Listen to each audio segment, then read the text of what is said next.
সাথে সাথে বাংলাদেশে যত ইমাম মসজিদের ইমাম মুয়াজ্জিন খতিব সহ যে সকল ইমামরা রয়েছেন এবং মাদ্রাসার প্রিন্সিপাল থেকে শিক্ষক মহোদয় রয়েছেন, কলেজ বিশ্ববিদ্যালয় থেকে শুরু করে সকল শিক্ষা প্রতিষ্ঠানের ভাই বন্ধুগণ, শিক্ষক সমাজ, পেশাজীবী সকল শ্রেণী পেশার মানুষকে আমরা দাবি জানাই ইসলামের পক্ষে, ইসলামী জনগোষ্ঠীর পক্ষে এবং এই ইসলামী জোটের পক্ষে আপনারা ঐক্যবদ্ধ সমর্থন জানান।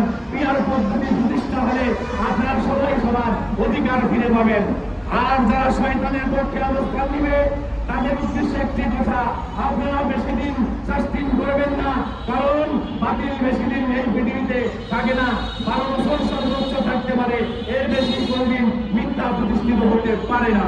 আমরা এই মুহূর্তে আপনাদের সকলকে উদাত্ত আহ্বান জানাচ্ছি, আগামী যে নির্বাচন হবে তার আগে বাংলাদেশের যে ব্রিটিশ সরকার আমাদের ভাই বোন ছাত্র জনতাকে গণহত্যা করেছে এবং এই জুলাইয়ের যারা শাহাদাত বরণ করেছে তাদের প্রত্যেকের বিচার নিশ্চিত করতে হবে।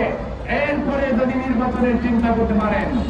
আর যারা বাংলাদেশের শ্রেষ্ঠ আলেম ওলামা বীর মাশায়েখ তাদেরকে হত্যা করেছে, গুম করেছে, বিশেষ করে বাংলাদেশ জামাত ইসলামীর শীর্ষ নেতৃবৃন্দকে এই প্রহসনের বিচার, ওই ফরমাইশি বিচারের নামে তাদেরকে জুডিশিয়াল কিলিং করে এই ভারতের পরামর্শে এই স্বৈরাচারী শেখ হাসিনা তথা 14 দলীয় হায়না সরকার তাদেরকে হত্যা করেছে।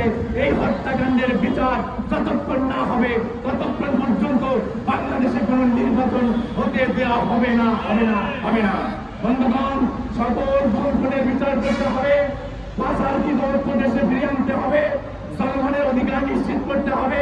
কেউ খাবে কেউ খাবে না, এক শ্রেণীর মানুষ লুটপাট করে বড় হবে, আরেক শ্রেণীর মানুষ দিনে দিনে তারা নিম্নগামী হবে, এটি সহ্য করা হবে না। ইসলাম সমতা এবং ইসলাম হচ্ছে ন্যায় নীতি এবং শান্তির ধর্ম। আল ইসলাম হাক্কুন, ইসলাম হচ্ছে সত্য, অল কুফরু যুলমাত এবং অন্যরা হচ্ছে অন্ধকার। তাই আমি বলতে চাই, আল ইসলাম নিজামাল কামিলাল লিল হায়াত, আল ইসলাম কমপ্লিট কোড অফ লাইফ। আল ইসলাম এই বাংলাদেশ নয়, গোটা পৃথিবীতে শান্তি প্রতিষ্ঠা করেছে। Islam is the complete code of life. ইসলাম হচ্ছে একটি পূর্ণাঙ্গ জীবন বিধান। সুতরাং এই বিধানে যদি আপনারা ঐক্যবদ্ধ হয়ে ইসলামের পথে, ইসলামের বাক্সে যদি আপনারা ভোট প্রদান করেন, ইনশাআল্লাহ গ্যারান্টি দিতে পারি আপনারা সফল হবেন এবং আপনাদের বেকারত্ব দূর হবে, ঘরে ঘরে শান্তির সংবিধান প্রবাহিত হবে, সকল মানুষ পেয়ে পাবে তাদের অধিকার, সকল ধর্ম বর্ণের মানুষ